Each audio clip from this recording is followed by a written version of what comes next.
Hello, everybody. In New Hello, Zealand, Mani. in Hello, New Zealand is everybody. in New Zealand is good evening, but depending where you're watching in the world, could be good morning, could be good afternoon, could be good night, good evening as well.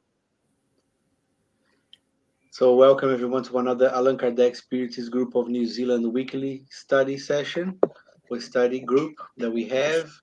And as probably everybody knows, we are still on alert level 3 in Auckland and soon to move to a new reality, new norm. But at this stage, we're still doing our meetings online. So we'd like to welcome, a warm welcome to everyone that is watching us for another study this evening.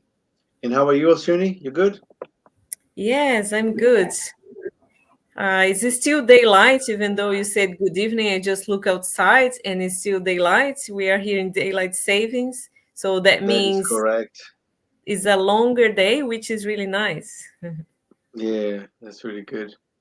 And so there's a little bit of news that we had is that we are, we still on doing our online meetings. Of course, our other meetings they are being done online as well, apart from the family and the child and youth and family meetings. They are not. Um, they're not going as yet. Probably next year, but we will let you know when exactly is going to happen. But today we have some really nice news, really special news. Our sister or our fraternal, I should say, fraternal group, Mhm. Chico Xavier Spiritist Group of New Zealand, based in Tauranga.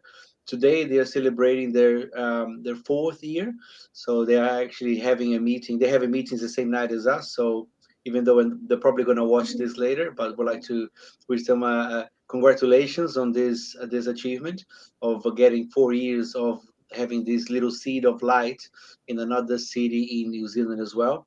And just to also take the moment to advertise, to let you guys know that they will be celebrating online as well. They have prepared an electronic lecture or e-lecture with Dana from the United States, and the topic would be the DNA of Spiritism. So everyone will be welcome to follow that up. We're going to put the link on our website, but also I'm sure that Chico Xavier Spiritist Group of New Zealand will also advertise on their websites and their Facebook page as well. Um, and yeah, just to remind everyone that watching us on Facebook or and on YouTube, and also our brothers and sisters on Instagram, you probably only seen this part of the video because we don't have the right format. So probably only seeing this. You're Half. not able to see our faces. Not even half. You can see only see my shoulder, my right Oh, shoulder. But you can still hear us. Hopefully, you can hear us okay. And people that can hear us on Facebook, let us know as well if you guys can see us and hear as well. Good to hear feedback, and we can post your comments and your questions here as well once you post it. Just an example, we have Jamie Cash that sent us a little high five there. Thank you, Jamie, for watching. And I think about news is all that we have, right? yeah, that's it for Today. now. Yeah. So, but just a reminder that um, you can still follow all the news and everything that we have on our Facebook page, which is probably the one that we have most active. But on our website as well and Instagram, all the details are. If you're watching us here, you probably know where how to find us and how um, to share your thoughts with us and your questions as well. So today, Alcione going to be reading us our inspirational reading, right, Alcione? Yes. Cool. Can you see okay? Yeah, that's good. Thank you, Mani. So we're reading from the Christian agenda, and today the topic is personal problems. Living faith is not transferable property, it is a personal conquest.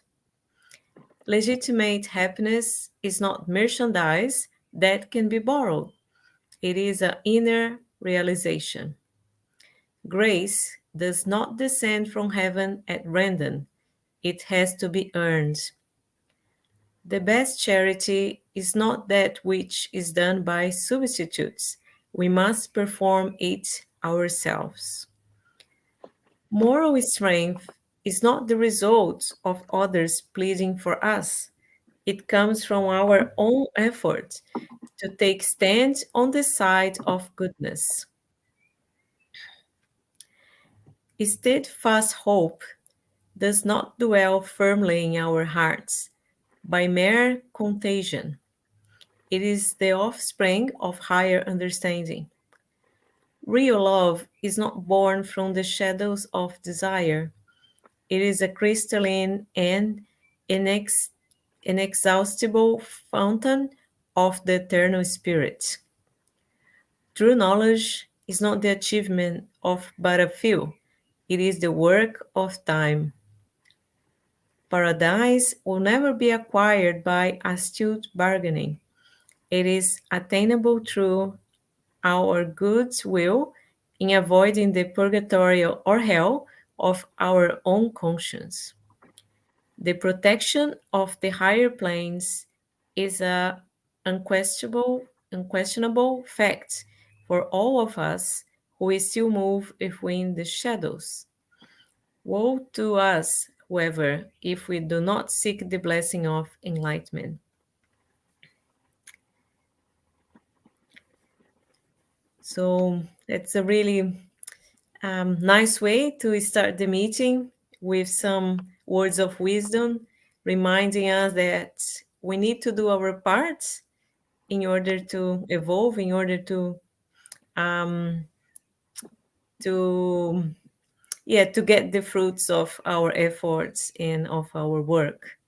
So, with that in mind, after these words of wisdom, we are going to then do our opening prayer to start our meeting. So we can close our eyes if that make us feel more comfortable. Find a comfortable position, maybe on the chair or sofa that we are at the moment, and connect to the spiritual plan, connecting then to God, Jesus, and the spiritual guides, so we can be in harmony and peace during this meeting, that we can be present with our hearts, with our souls, open to the teachings, willing to learn and understand and to modify ourselves. Would you like to ask for protection during this meeting? Ask for harmony, that we can make the most of this opportunity to be here tonight. And would you like to ask permission to start another Allan Kardec meeting? Thank you. So be it. So be it. Yes. Correct. So let me just grab the the the slide of what we stopped last Mhm. week, which was the Be perfect. we are on chapter 17 of the Gospel according to Spiritism, which is a chapter about be perfect. And we finished item 9, which was about virtue. And we had last week was mainly about duty and virtue. Um, Mhm. and saying, we talked about the fact that duty is not, of course, talking about professional duty, but a Christian and moral duty that we have to help and to be charitable towards our fellow brothers and sisters. And so that was what we talked about last week. But because we are reaching the final items of this chapter, I think what we're going to be doing is we're going to read items 10 and 11, and then we do a Mhm. little bit of a out of a like a review, a little summary of the chapter as well, just we can talk about things that we talked about. And if once again, if you have any questions or comments, you can place them right here so we can put them on the screen and we can talk about them as well. Um, would you like me to start, Socioni? Yep, can Or be up to okay, you. Mhm. all right. So let me just put it a bit bigger for everybody can so everybody can see. All right. Cool. And all right. So we had a little message from Roberta who is watching us as well. Hi, Roberta. Thanks. Nice. Thanks for joining us.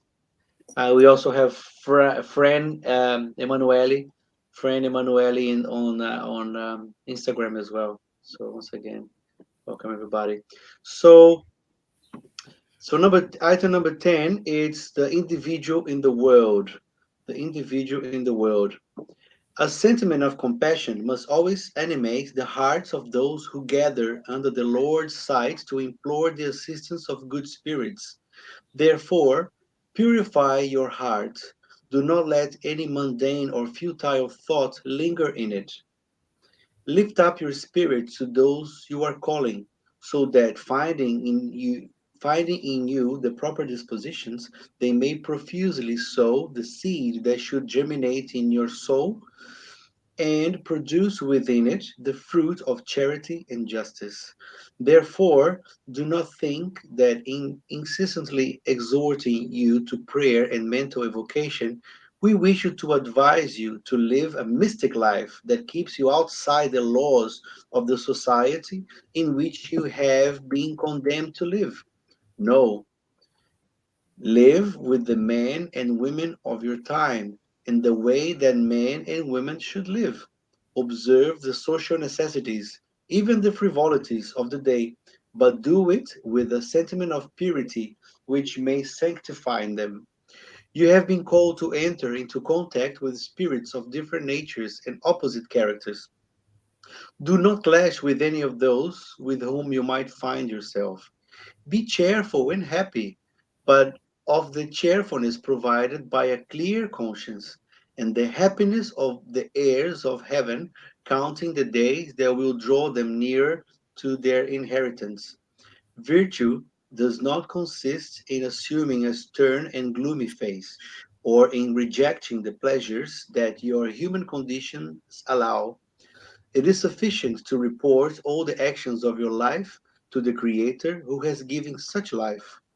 It is sufficient when one begins or finishes a deed to lift one's thought to that Creator and to ask Him, in an impulse of the soul, to grant His watch care for carrying it out and to grant His blessings for finishing it.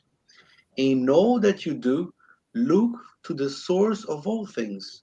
Do not do anything without the thought of God, purifying and sanctifying your acts. As Christ said, perfection is found entirely in the practice of absolute charity, but the duties of charity extend to all positions, from the lowest to the highest. Those who live in isolation would have no charity to practice. It is only through contact with their fellow beings in the most arduous struggles that they find an opportunity to practice it. Thus, those who isolate themselves intentionally deprive themselves of the most powerful means of perfection, since they have only themselves to think of. Their lives are those of a selfish person. Do not imagine, therefore, that in order to live in constant communication with us, to live in the Lord's sight, that you must they must put on the cilice and cover yourselves with ashes. No, no, and once more, no. Be happy in accordance with the needs of humankind, but may your happiness never hold a thought or commit an action that might offend God, or anything that might cloud the face of those who love and guide you. God is love, and He blesses all those who love virtuously. A protector Spirit, Bordeaux, 1863. So I just put an extra slide there just to explain.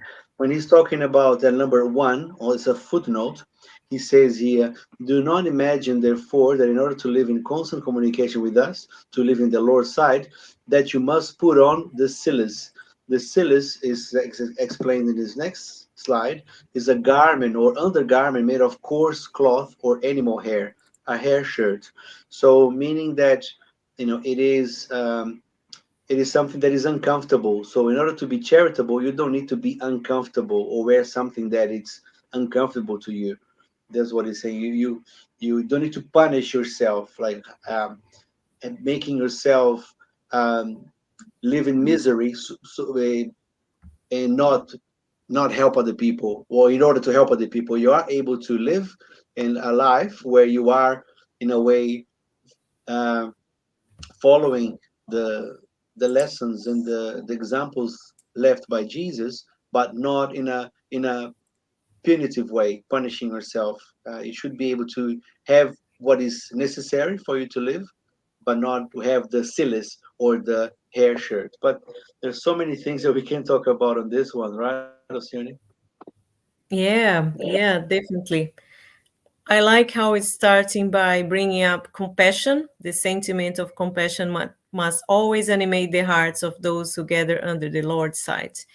Because I think it's talking about so the individual in the world, meaning we are in a material planet, so it's still lots of things that we are part of and that we get in contact every single day.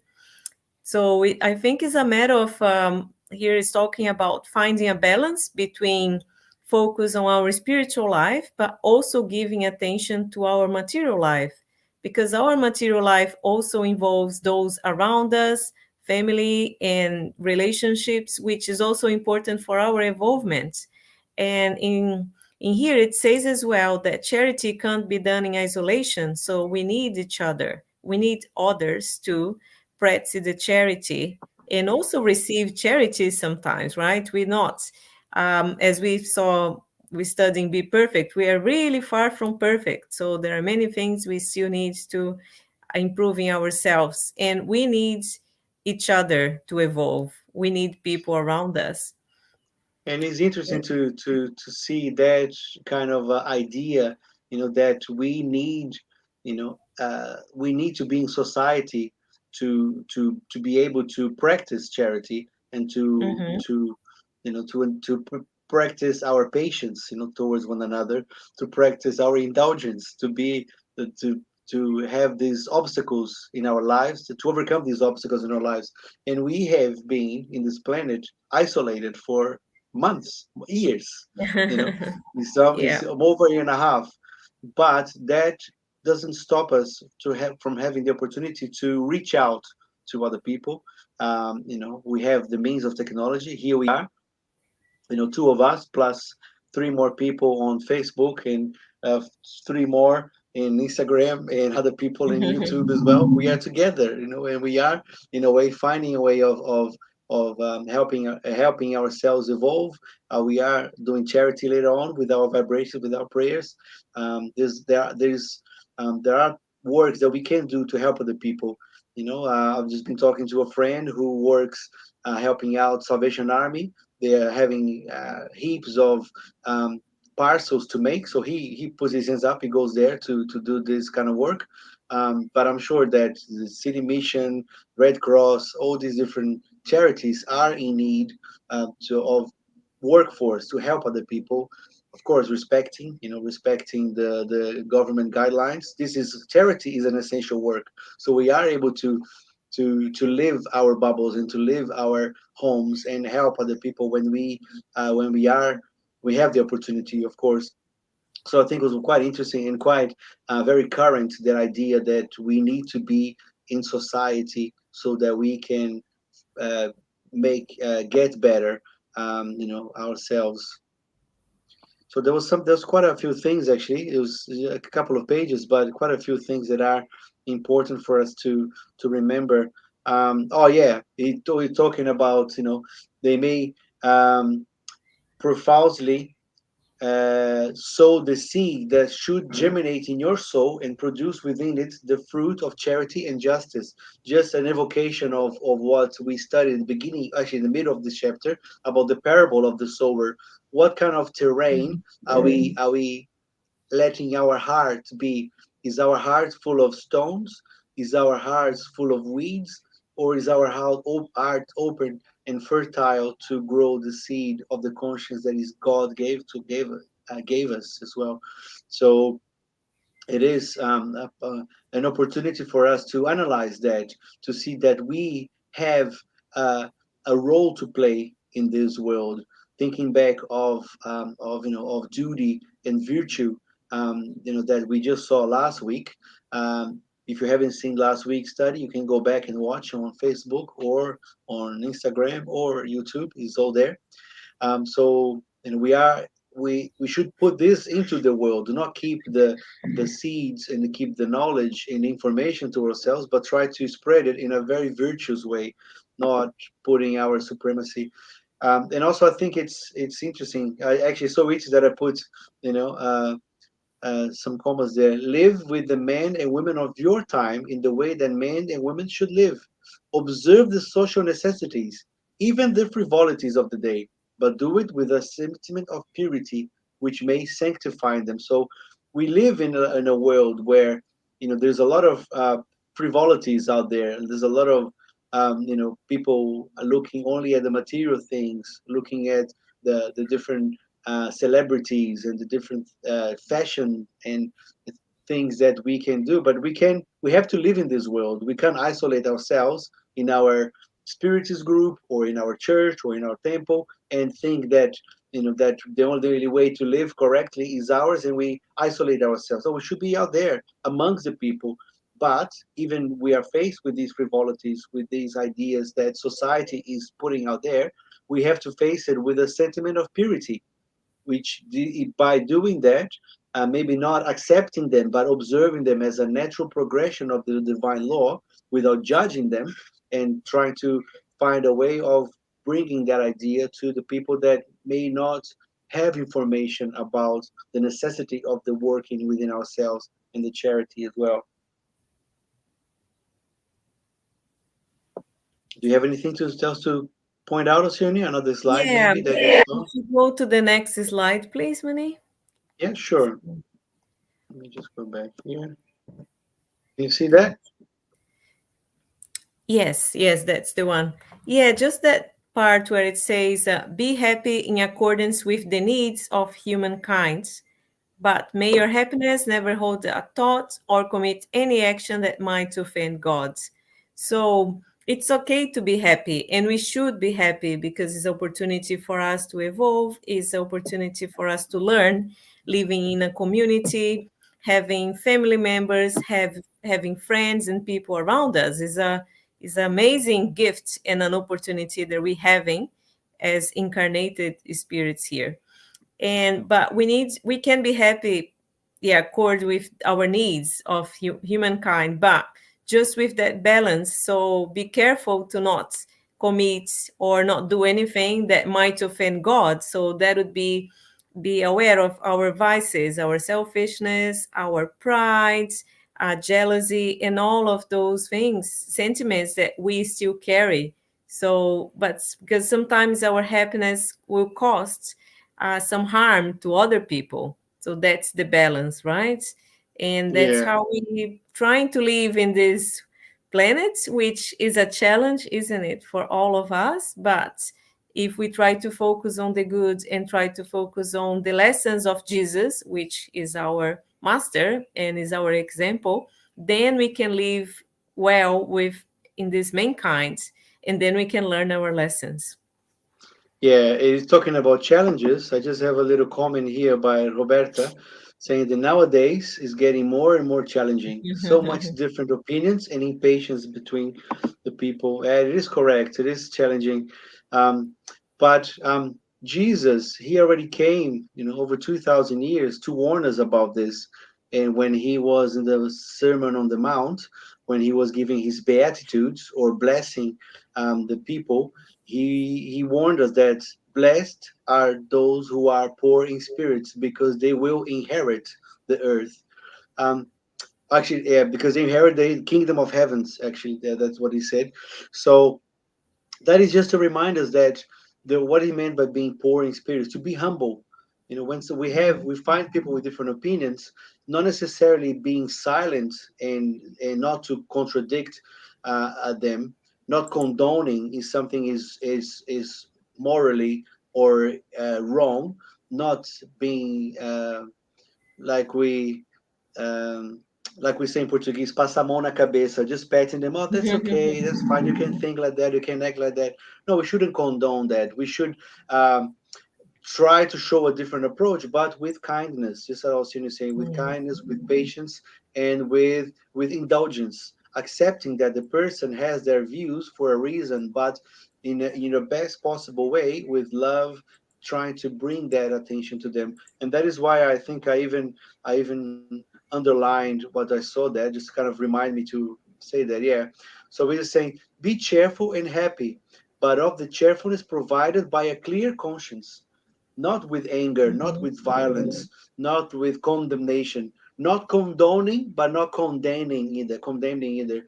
And the happiness of the heirs of heaven, counting the days that will draw them near of their inheritance. That's what he's talking about here, this protecting spirit, saying that those who are humble and those who are virtuous will inherit the world. Why? Because the planet Earth is evolving.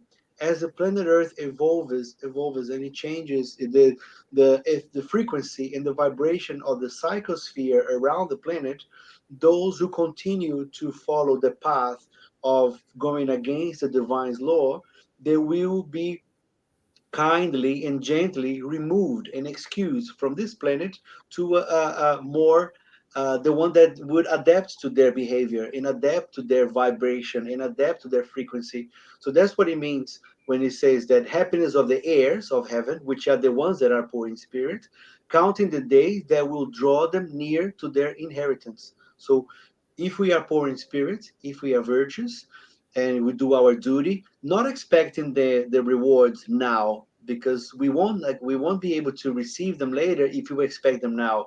We have to do them now, trusting and having faith in God and have faith in the divine justice and wisdom, so we can actually receive them when we are ready to receive them, and we are able to receive it as well. But to do that, we can't be expecting to receive it, and we have to be charitable towards others as well. So it's not that easy, is it, Alcione?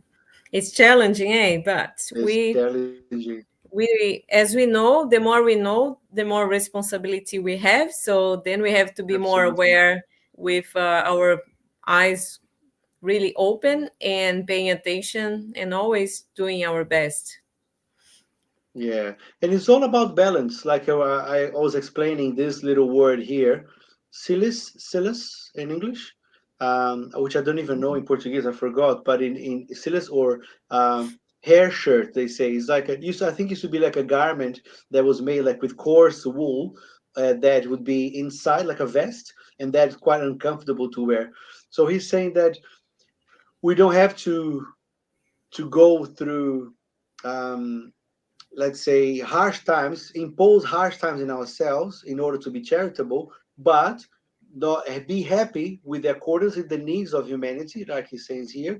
But our happiness can never go and commit an action that might offend God or our neighbors. So it's a balance, not hurting ourselves, but also not hurting others as well as we go through this uh, search for what we need, um, because what we need can very easily be deceived by what we want, right? We want something and we put in our mind that we need that, but it's actually just our want. It's something that is superfluous to us, that could go to somewhere that is more in need than we are. So it's a finding that balance that is tricky.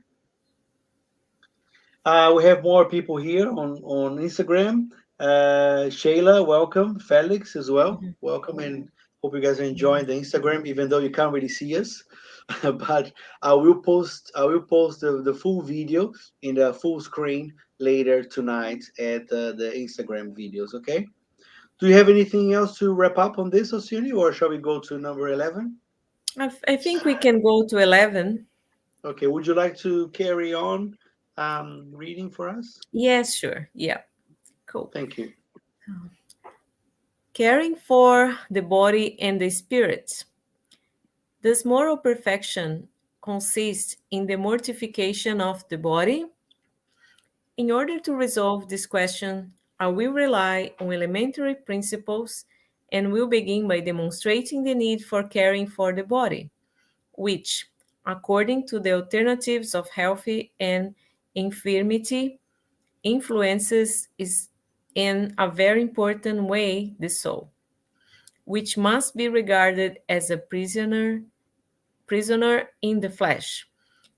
In order for this prisoner to live, move about, and even conceive of the illusion of freedom, the body must be sound, of good disposition, and vigorous. Let us establish a comparison. Supposing that the body and soul are both in a perfect state, what should they do to maintain the balance between their aptitudes and needs so different in nature?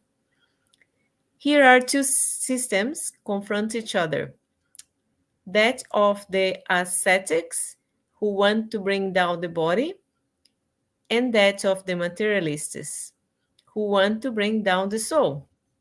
Two forms of violence, each almost as foolish as the other. And alongside these two large groups swarm the countless multitudes of the indifferent, who, with neither conviction nor passion, love the tepidness and are sparing with their joys. Where then is wisdom? Where then is the science of living? Nowhere. And this big problem would have remained entirely unsolved if Spiritism had not come to assist those who studied the issue by showing them the relationship between the body and the soul, and to tell them that since they are necessary for each other, both must be cared for. So love your soul, but care for your body, the soul's instrument. Being heedless of the needs that are indicated by nature itself means to be heedless of the law of God. Do not punish your body for the wrongs that your free will has made it commit, and for which it is no more responsible than a badly ridden horse for any accident might cause. Hence, will you be more perfect if you torture your body, but remain no less selfish and proud, no more charitable towards your neighbor? No, perfection does not lie in this. It lies entirely in the reforms to which you submit your spirit. Discipline it, subjugate it, humiliate it, and mortify it. That's the way to make it docile before God's will, and the only way that leads to perfection. George, A Protector Spirit, Paris, 1863. Okay. Cool. So, yeah, it's telling us about the importance of caring for the body and this or in the soul or the spirit. And again, it's about balance. It's not the extreme to not care about the body or even caring too much, and also looking after the spirit, which can be very tricky. So sometimes, because we are in this material planet, we care much more about the body and forget the spirit. But on the other hand, we can sometimes be harming our body but not looking after it. So we need to be aware and we need to look after all parts. After all, the body is a gift for us that we borrow just while we are here, and then we give back pretty much. We don't take our body when we pass away. And the soul, as we know, is eternal, so we keep taking with us. And but it's both, it's very important to look after both of them, is our responsibility. And everything that we do has a consequence, and we're gonna be not charged, but we need to give account, or um, how do you say? I forgot now. Prestar contas. When we pass away, we have to let Yeah, in to our do the conscience. accounting. Yeah, Yeah, our to check conscience to check to will. check the balance. Yeah, we will. Our conscience will let us know if we mistreated, if we didn't care for our body the way that we are supposed to, and our soul as well. Yeah, I think you hit the you hit the nail in the head when you said it's about balance, because even on this paragraph, George is telling us that, you know, we two systems that are confronting, and we can see them sometimes, you know, in this world of the ascetics. Ascetics are those who disregard their body. They think that if they go live a hermit life and just about meditation, and don't don't worry, about anything material, anything physical. They just want to, actually, the George tell us that they want to bring down the body. They don't want to sometimes even punish their bodies in some ideas. Less these days, but I think it's probably still happening in Mm, the world that people punish their body. Um, you know, and that of the materialists that only look for the pleasures of the flesh and the appearance of the flesh, you know, and who wants to bring down the soul. And the two extremes are not good. We have to find a balance, because as we understand, I mean, as I understand in Spiritism, that we are a soul, and that have a body.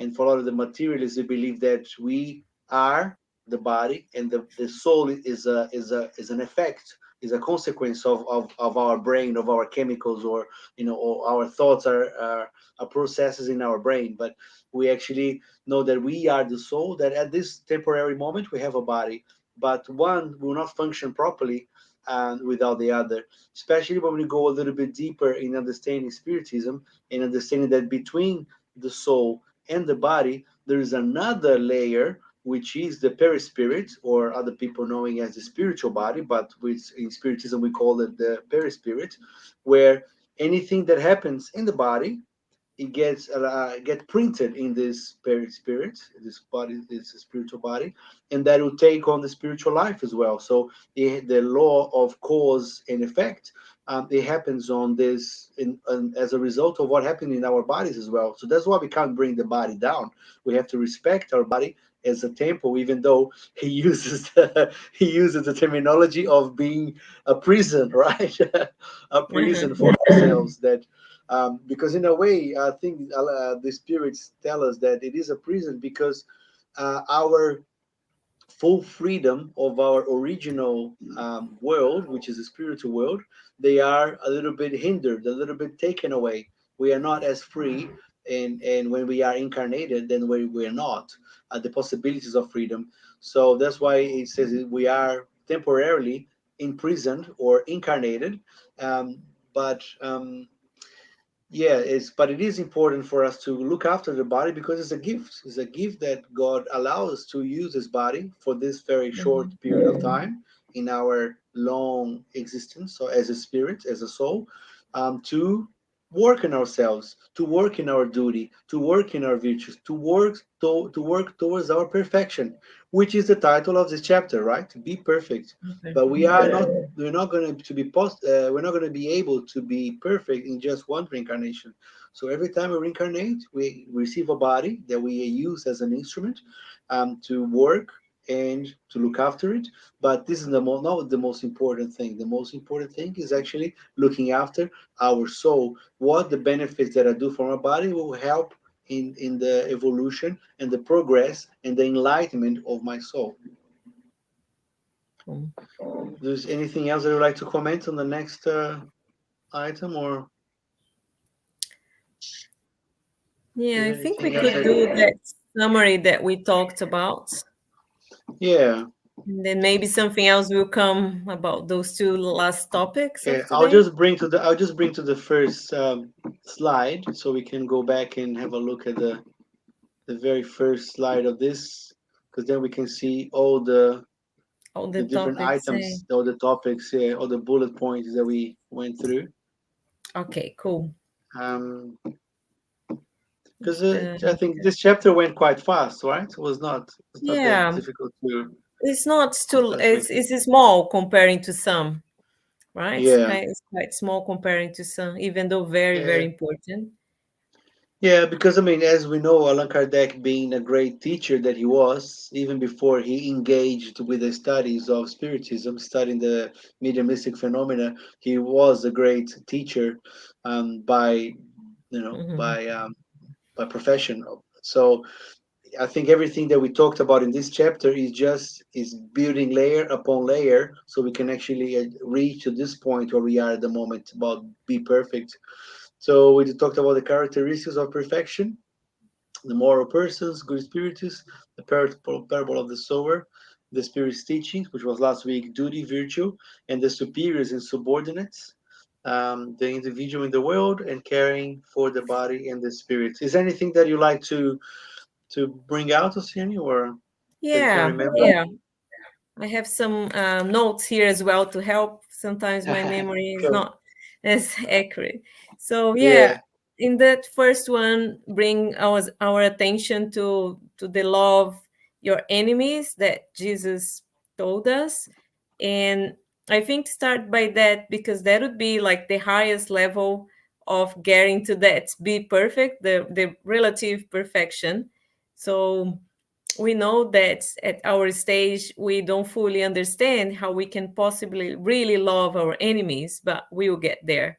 And that's one of the characteristics of the spirits that reach the relative perfection, which is the other point that talks about in this chapter, differentiating that God is perfect and the spirits will have a relative perfection, but no spirit will get to be God because God is only one and we can only reach to a point in terms of perfection. So I think that was very important clarification by the superior spirits.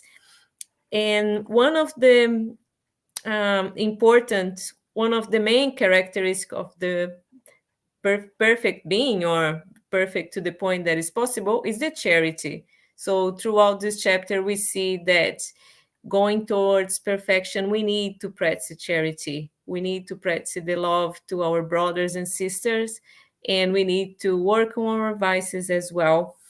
And the characteristics of moral persons, of course, is a charitable, but also pays attention to the law of justice, love, and charity.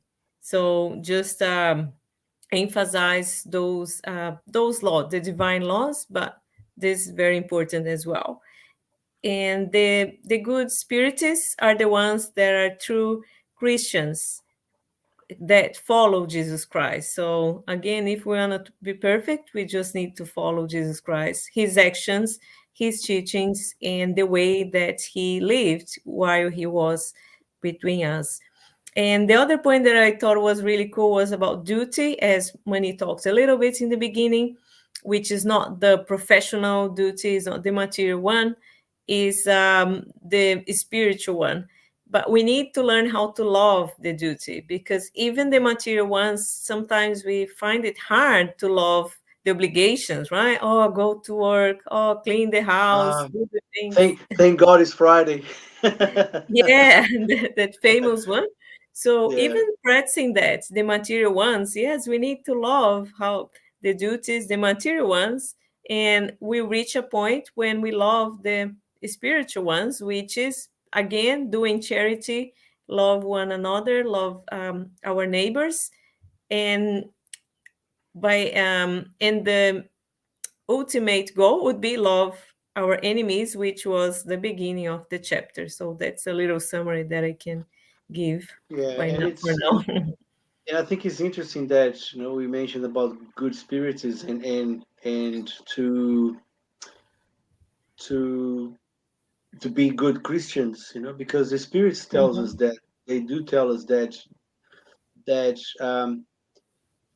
how to be able to follow the best role model is to be following Jesus examples, um, Sure. and it's interesting. He said Jesus as a role model, not not what is written anywhere. It doesn't say not what is written in the Bible. They don't say what is written in this good Spirit's book. Of course, Spirit's book and the Bible are very important tools for us to understand what Jesus did, but they did not give us a religion. Just said follow the examples of Jesus. Um, and what was the greatest commandment that Jesus said was to love God above with all your heart, with all your soul, with all your body, but above that, above all things, and also your neighbors as yourselves. So Mhm. that's pretty much the main law. And to apply the application of this law, which is very abstract, right? If we talk about love, we as being creatures that we are, we think about love of material things or even people that we have in our lives. We don't have the idea of love as as a sublime or a divine love that we're too far away from it. So the charity is the proof in the pudding, is the actual execution or action of this law of love. And of course, to be perfect is going to be very difficult for us because we're very inferior beings. We're still very humans. We are is infinite souls having a human experience in a world of trials and expiation. So by thinking about our role model, of trying to follow Jesus, but also another technique that we could have is if trying to help other people or to interact with other people, just like we saw the individuals in the world, you have to ask yourself, how would I feel if somebody did that to me? Would I Mhm. like that action or wouldn't I like that action? It's already a huge step. Of course, we're not trying to, the aim is to be perfect, but as we know, we're not going to be able to be perfect in just one reincarnation. So, a good measurement for ourselves is to think, would somebody be, how would somebody feel if I act that way? Because as Roberta was mentioned before, we see so much intolerance and impatience and people judging other people on social media because that's the way we communicate these days. But yeah, so how would that person feel if I read that comment towards me? How would I feel that? We have many topics that are political, they are social, they are about gender, they're about many topics in our society that are dividing people.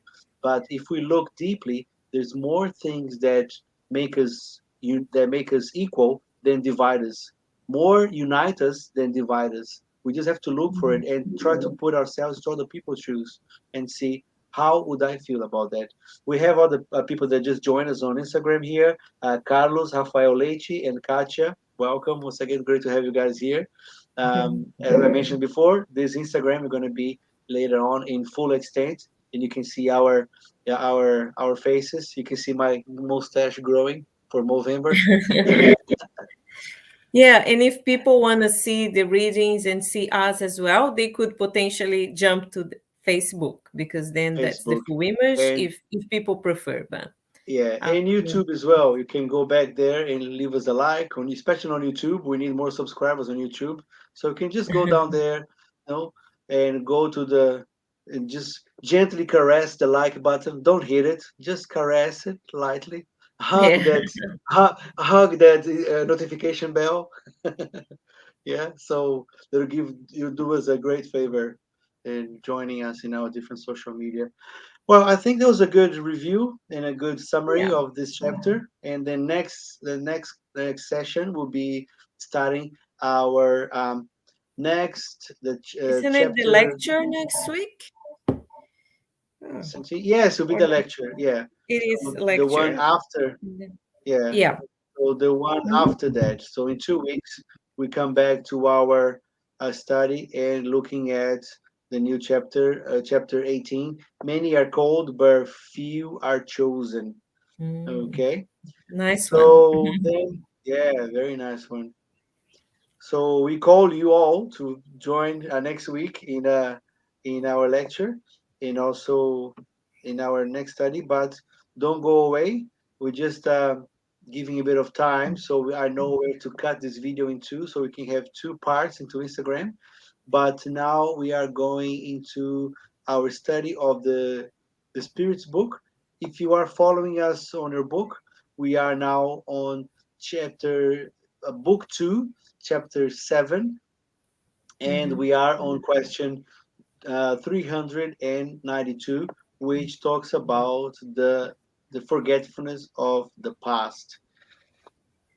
You read last, so now it's my turn to read, right? Okay, yes. My turn to read. Okay, so just see if I can. No, it's too. Okay, do like that. Mhm. So, question 392. Why does the incarnate spirit lose the memory of its past? Human beings cannot and must not know everything. God, out of divine wisdom, wills it to be this way. Without a veil that hides certain things from them, they would be dazzled, like one who passes suddenly from the darkness into the light. By forgetting their past, they are more fully themselves in the present. How can individuals be responsible for their deeds and redeem their wrongs if they cannot remember them?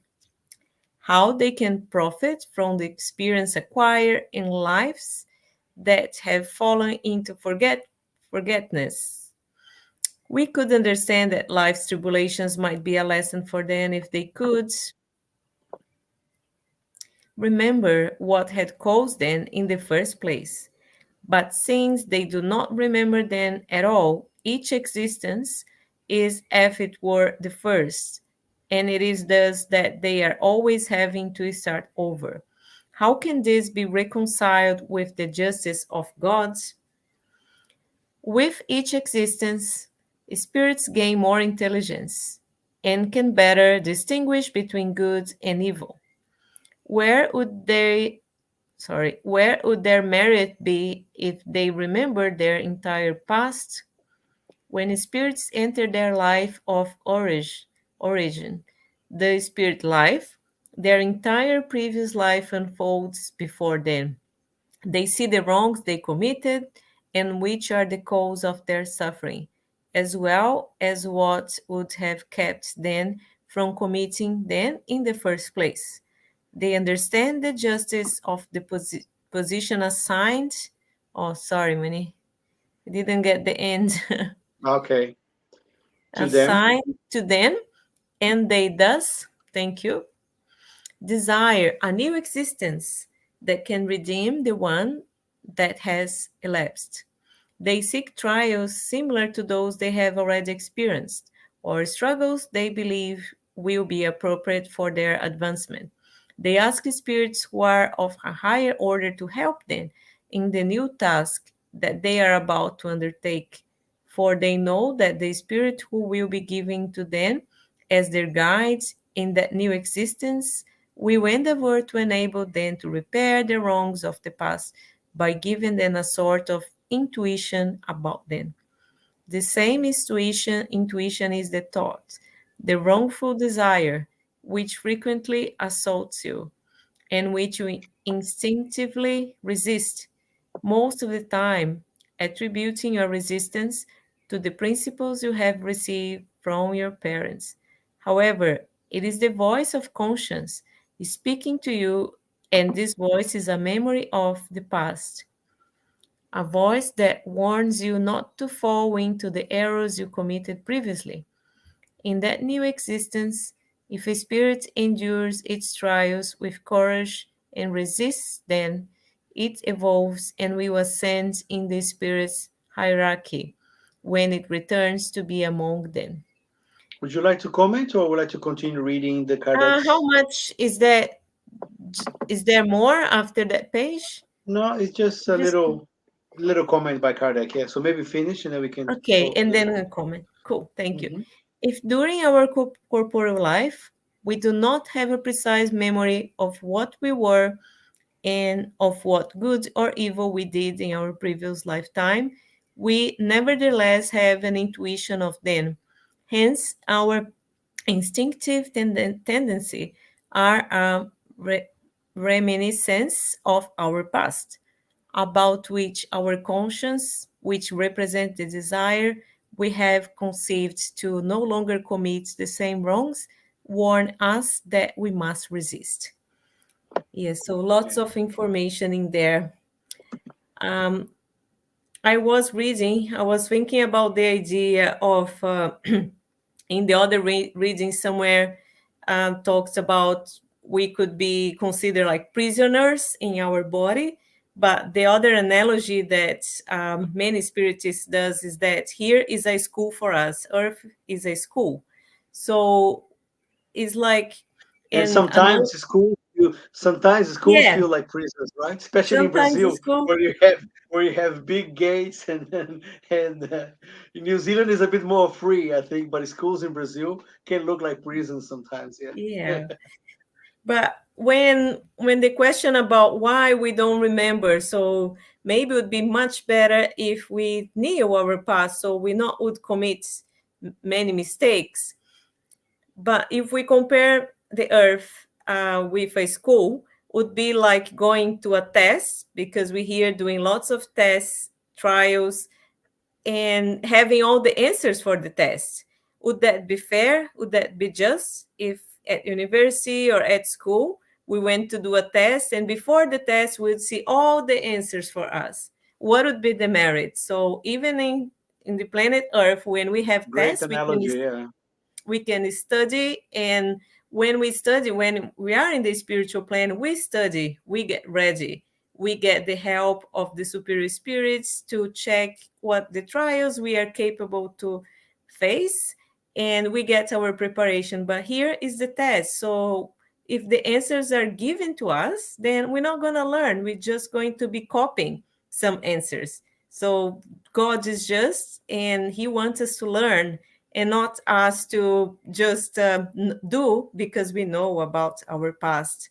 And it's Yeah. interesting how it says how the spirits, they help us to put together a plan for us to come back, and then we don't have the answers, but we have our intuition, so that will come with us. So in our conscience, the divine laws, as we know, we learn with spiritists, that are the divine laws are in our conscience. So we know what's right, what's wrong. And sometimes, many times, we are going to have an intuition of what we should do, but we can listen to it or not. So it's up to us.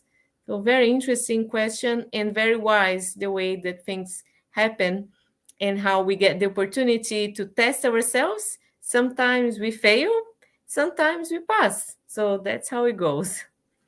Yeah, and I think it's interesting how Kardec puts the question, and the spirits straight away put that this forgetful of the past is comes out of uh, God's, I mean, a divine wisdom. So because it's unwise for us to know everything about our past.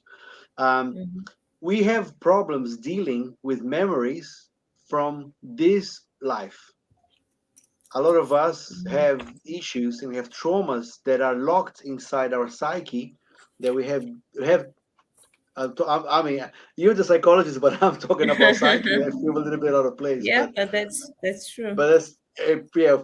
Correct me if I'm wrong, but we have issues and traumas that we have trouble with dealing with in this life. Imagine having uh, all these issues that we have from a previous life, all the baggage that we carry, and in fact, we see that there are people who go through different types of therapies and regression of memory. And just to give you guys an example of a book that we were not at the moment because we are in lockdown, but in the on Sundays we have the youth. I mean, children, youth, and family studies. And we were reading a book by Herminio Miranda called "Our Children Are Spirits," and in that book, the first few chapters are dedicated to the therapy of um, regression of memory. So where people were trying to find out what, looking for a cure of a phobia or a problem that they had.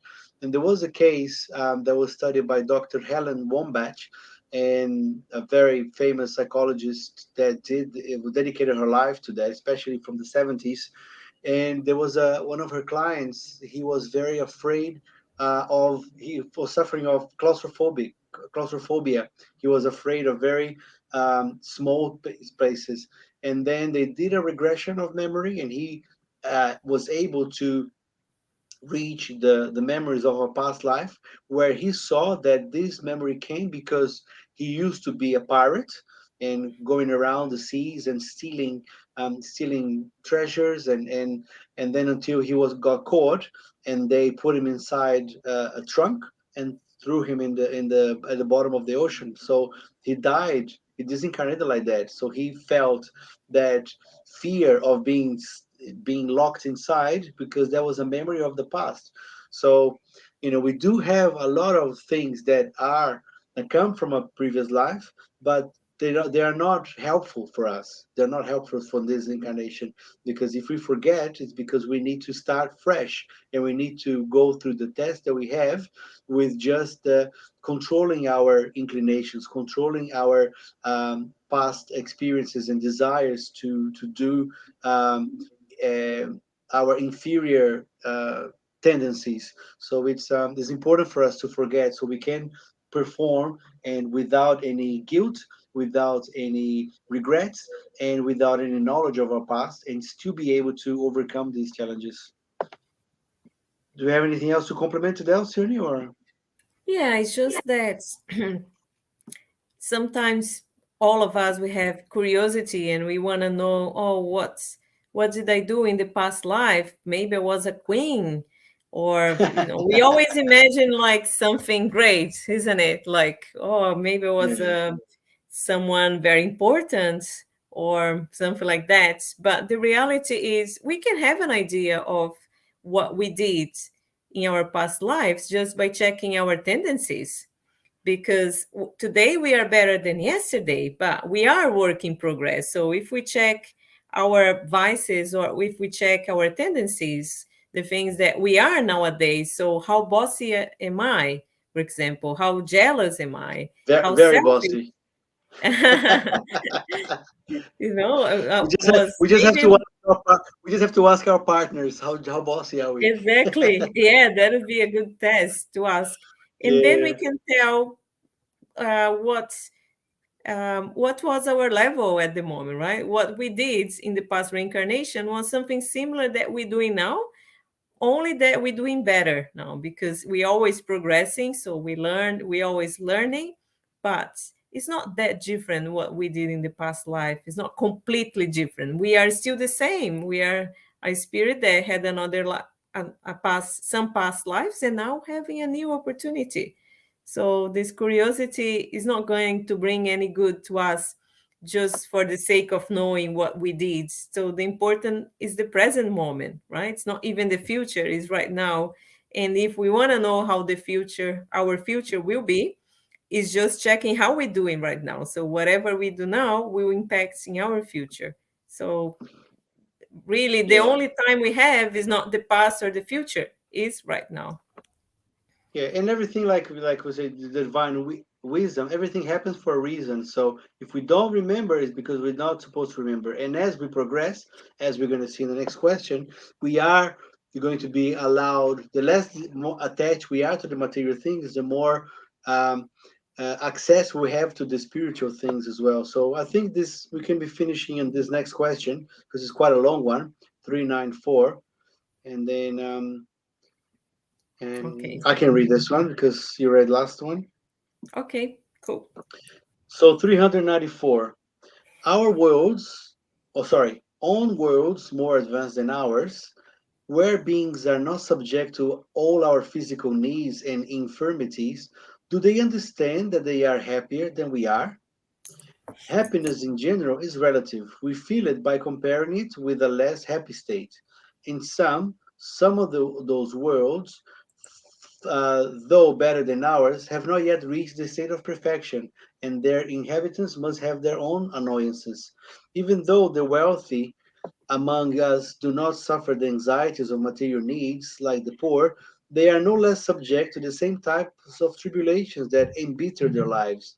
Thus, I would ask whether the inhabitants of those worlds in their own situations feel as unhappy as we do, and whether they also complain about their fate since they do not have the memory of a less evolved existence for comparison. I think it's very interesting the way that Kardec puts this very long question because it's true. Well, like our happiness is always because of the state that we are. We always compare our happiness if we can compare it to other Mhm. people, you know, because we see we go. I remember seeing like a little cartoon and then somebody going, "Oh, somebody driving a very fancy car and then said, "Oh, if I have that car or that Ferrari, I would be happy." But he's driving a Honda, and then somebody on a motorbike and, "Oh, if I had that Honda, I would be happy." And then somebody on a bicycle going, "Oh, if I had that motorbike, I'll be happy."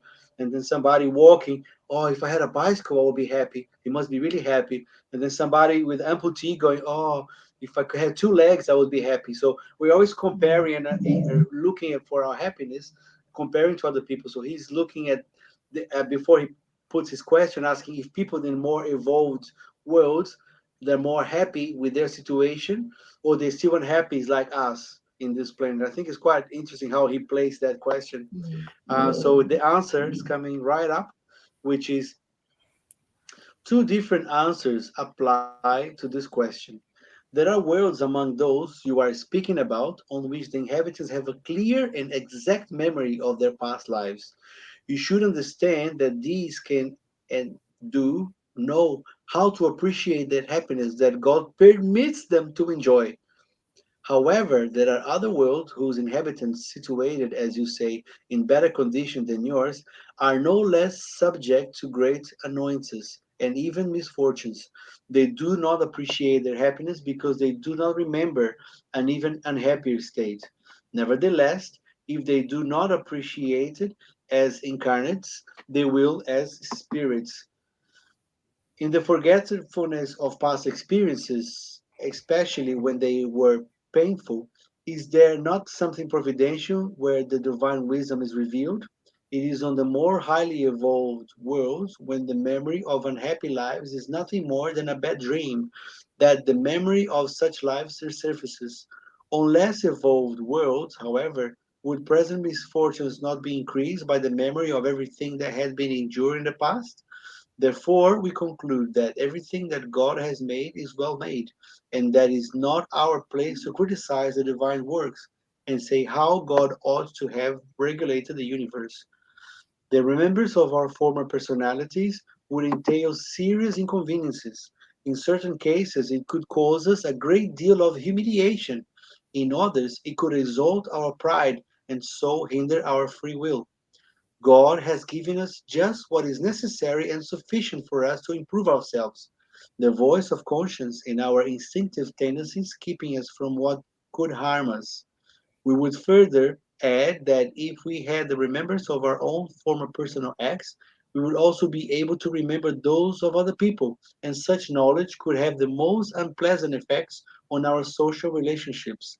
Since we do not always have a good reason for being proud of our past, it is almost always a blessing for a veil to have been thrown over it.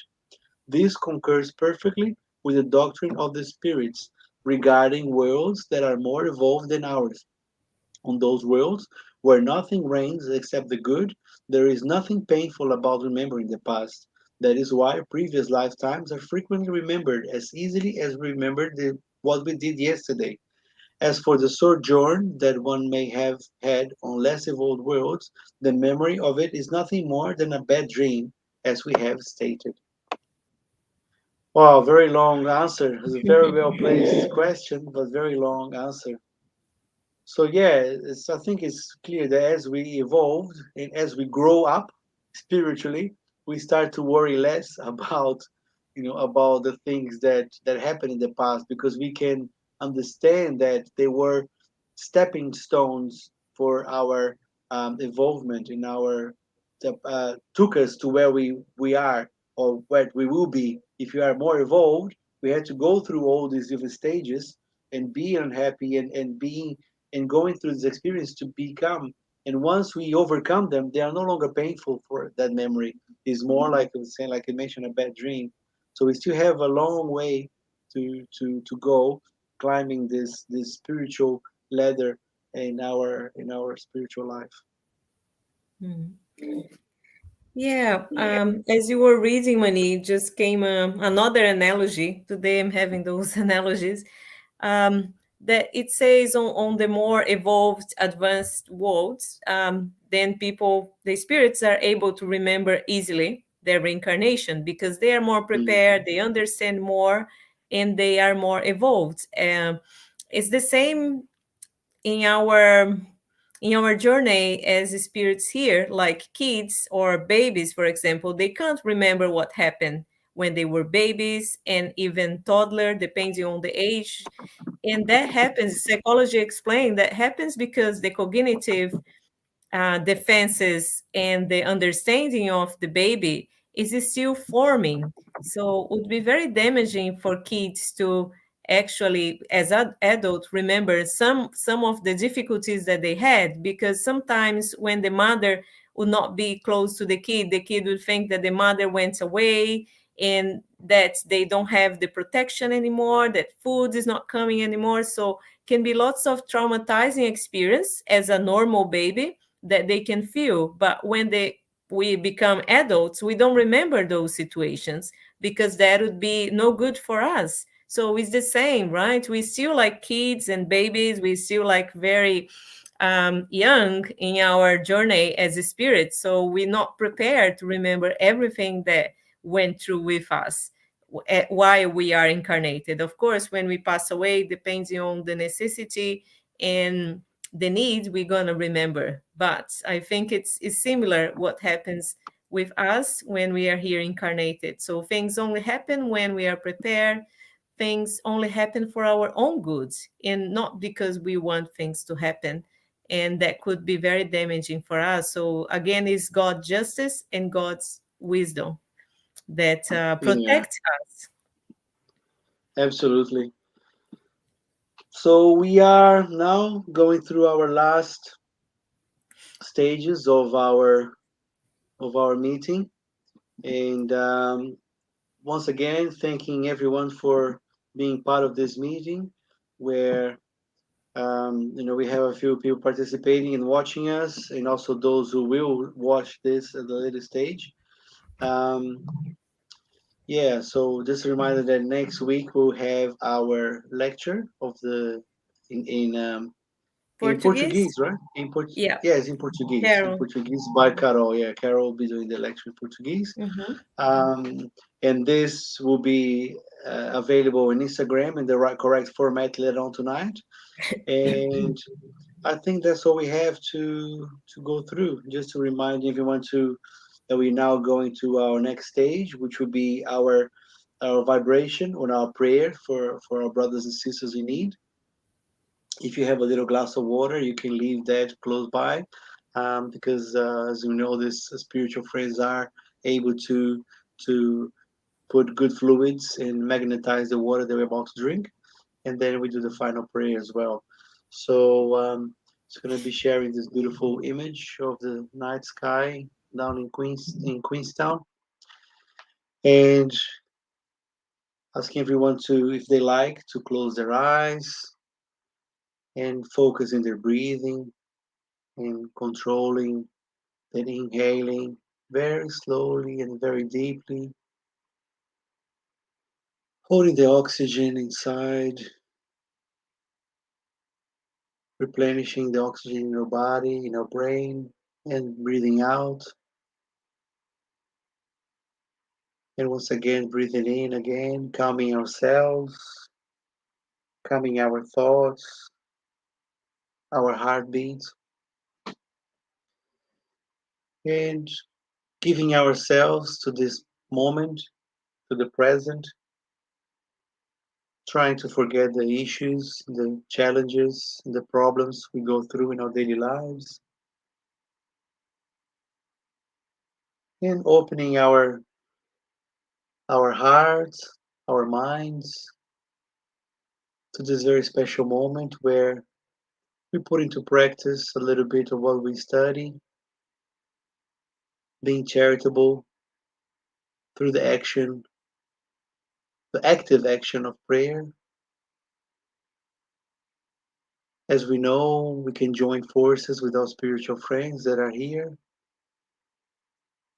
and send these vibrations, these fluids, a combination of our fluids and spiritual fluids that are reaching the four corners of this world that still lingers with the doubt, anxiety, and fear of an uncertain state. We pray for peace on earth, that all the different ideas, ideologies,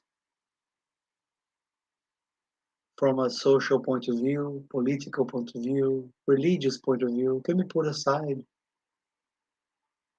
And we can grow together as brothers and sisters in this home we call planet Earth.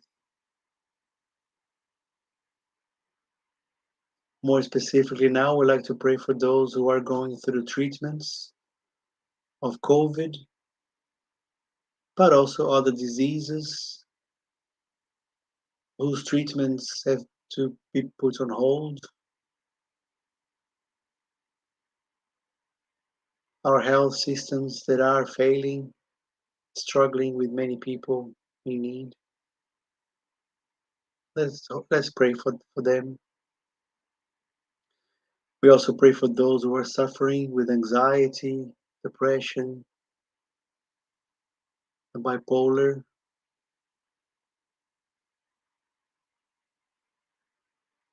feeling weak, feeling uncertain, surrounded by the negativity of this physical world that affects the spiritual world, which in turn once again affects the physical world in this vicious cycle. Let the love of Jesus Christ and the superior spirits help them break this cycle when they're ready to, so they can see the possibility of a better world, the possibility that nothing is lost. There is a lot of suffering with these incarnations, but we won't meet again. We are nothing but a big family of spirits that are incarnating and disincarnating. But the goal is just one, to evolve towards perfection. Let us offer them the possibility of the faith in a future life. For those who are left here, but also for those who have disincarnated. We also take a moment to pray for those who are in the rest homes, some of them feeling lonely and isolated for so long. We pray for the children that are also going through strange times, their childhood and their social life is being disrupted. Let's pray for the families to look after these children that will one day take over the coordination of this planet. Let's take a moment now to every single one of us to visualize in our minds a little frame that we can see someone that we think that are in need. And let's Imagine this person receiving a shower of blessings and helping them physically, mentally, and which way they need. The spirits know how to deal with this application of this vibration to them. Let's take a moment to pray for our families, wherever they may be, our relatives, both incarnated and disincarnated as well. And now we take a moment to thank our spiritual friends that are here at the moment applying this vibration, this energy, and these fluids in all of us, having the faith and confidence that this will benefit us if we are open to it, if we believe in it, and if we behave in a way that will keep this vibration with us. And for these blessings, we are very grateful as we now move to our final prayer, showing our gratitude towards God, our Creator who gave us life, who gave us the possibility of working in ourselves, in this planet Earth, which we already called prison, which we already called school, we already called home, but also we can call as our workshop. We can see that we are still big pieces of stone that need to be carved, need to be drawn in, and slowly becoming a more perfected statue, a more perfected work of the divine. All the plan is already done. We just have to work in ourselves, following Jesus' example, which we are also grateful for. Thanks for showing us the way, our bigger brother and role master, role model, mention, our spiritual friends for being with us, and also the gifts of life, all the parts of creations we have, like the sun, the rain, the wind, the moon. Everything is such a great harmony in nature. We just have to remember that we are part of it. And if we are in tune with ourselves, with our conscience, we are able to find this harmony. We just have to keep working on it. And we thank you for this opportunity. And now, finally ask permission to finish another Allan Kardec Spirits Group of New Zealand meeting for this evening until we meet again. Thank you so much. So be it.